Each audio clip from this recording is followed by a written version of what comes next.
Kaapo oli ajamassa pyörällään puistossa rallia hurjan kovaa. Katso äiti, mun munat roikkuu. Tuntuu kivalta. Vau Kaapo! Onpa pieni. Mikä on pieni? No sun munaluuseri. Jep, niin on. Ai, mä luulin, että mun kassit oli isot.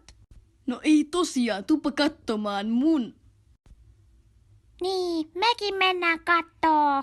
Heippa Kaapo!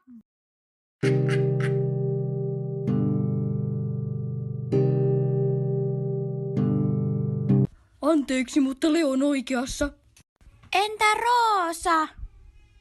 Millaiset kassit sillä on? No, ainakin isommat kuin sinulla, vaikka hän onkin tyttö. Vai on hän tyttö? Eli kassit saa siis isommaksi kuin